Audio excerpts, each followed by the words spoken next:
Yo, what's up, boys and girls? Swolelax here, and I'm back at it again with another video. Something a little different. Today, let's talk about bad cards inside of Yu-Gi-Oh decks. So I apologize for being MIA recently. I have been super sick, and my voice has sounded terrible, but now it's like in that nice raspy zone where it's like I sound a little bit sexy. I'm just joking, but today let's go ahead and talk about good Yu-Gi-Oh cards inside of bad Yu-Gi-Oh decks. When I say good Yu-Gi-Oh cards inside of bad Yu-Gi-Oh decks, I mean a wide variety of cards, ranging from cards that are archetype specific to ones that are more generic. For example, one that might come to your mind is Back to Wizzle, Two Tails of the Noble Knights. Back to Wizzle, Two Tails of Noble Knights is an insanely good generic Link 2 card. Of course, this card has been seen in a variety of strategies, ranging from super degenerate to, that's okay. This card is an extremely powerful, extremely generic card with great link arrows and amazing effects. This card has been seeing a lot of play inside of some of the best decks of the past couple formats. But why do I say this card is a good card inside of bad Yu-Gi-Oh decks? Well, it's not because the best decks of the format are bad, I mean, duh. It's mainly because the archetype that it comes from, the Noble Knights cards that it's supposed to directly support, are a bad archetype. Sorry to disappoint. This might sound a little harsh, but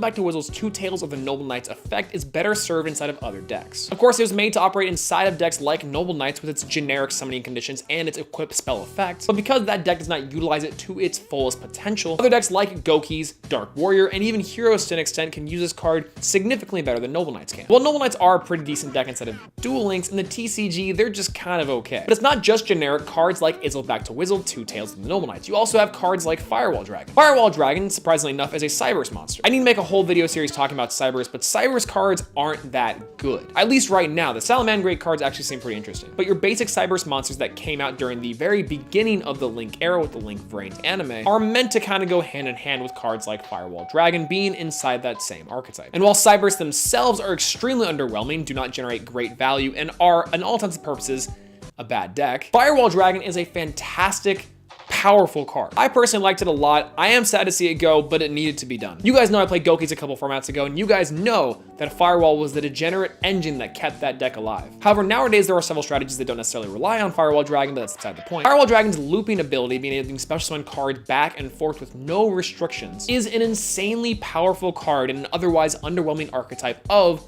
generic bland monsters. And despite those three cards being super generic, this concept also extends to more specific stuff like Miracle Fusion. Miracle Fusion is a card that is almost exclusive to the Neo-Spacian strategy. But when you read what this card does and how many areas it affects and able to get out your fusion summons, this card is an amazing support card for the deck. And if it was placed in any other archetype, this card would be a banger. It essentially allows you to set up those big comeback plays with a deck that otherwise is super underwhelming. Now, you guys know I love Neo-Spacians here on the channel. I'm super hyped for Neo-Space Connector coming out later this month, but the fact still remains that Neo-Spacians as an archetype as a whole are completely they're okay. Speaking of good archetype cards instead of bad decks, let's go on to the main discussion of this video, and that's going to be Buster Bladers. We're currently on a Buster Blader kick right now, talking about the monsters and spell cards inside the deck. We recently talked about and discussed which of the Buster Blader cards are best to play, but let's talk about why the Buster Blader spells and trap cards are similar to the cards we've discussed previously inside this video, and why they would be great inside of other archetypes, but inside of the Buster Blader / Destruction Swordsman archetype,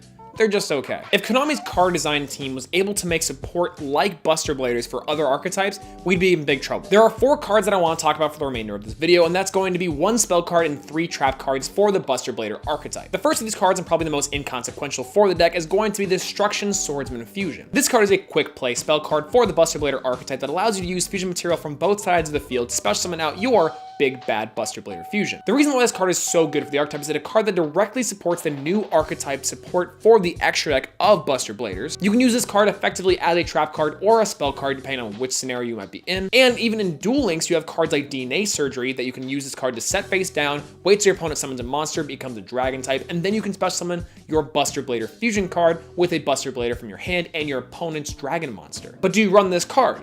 No, because instead you actually are going to be running the trap cards. The trap cards are significantly better. It might seem like a weird thing in 2018 saying that the trap cards are really good for this deck. Let's start off with the worst one, and that's going to be Destruction Sword Flash. Now, Destruction Sword Flash says that if you control a fusion monster with Buster Blader, you can banish all monsters your opponent controls. Non-targeting removal with banishing is crazy. But yet again, and like we've been saying for this video, it's inside the Buster Blader archetype. Now, yes, it's a trap card, so it is inherently slow, but this deck is supposed to play as like a counter deck, so to speak. It has a control element to it that this card lends itself nicely to. The next two cards kind of work in tandem with each other, and that's going to be Prologue of the Destruction Swordsman and Destruction Sword Memories. These two cards are probably the best cards inside of the archetype for this reason that you can get the Buster Blader lock. With the slightest, probably the easiest amount of setup, you can use Prologue of the Destruction Swordsman to send materials to your graveyard, being that Destruction Sword Memories card, and then in the same turn, you can banish the Destruction Sword Memories card to summon out your fusion monster. Now, Buster Dragon makes all your opponent's monsters dragon types, and the fusion card negates their effects and puts them all in defense position. In addition to that, the Prologue of the Destruction Sword card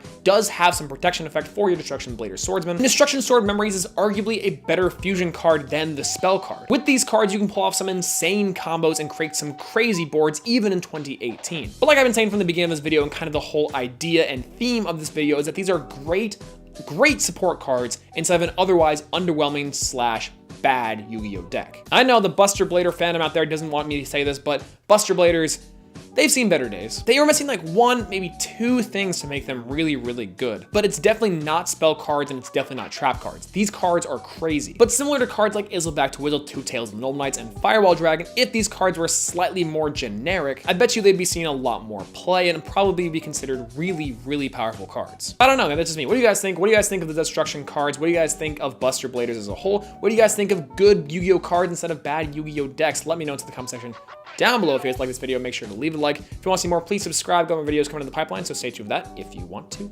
But yeah, that's all I gotta say. Peace out.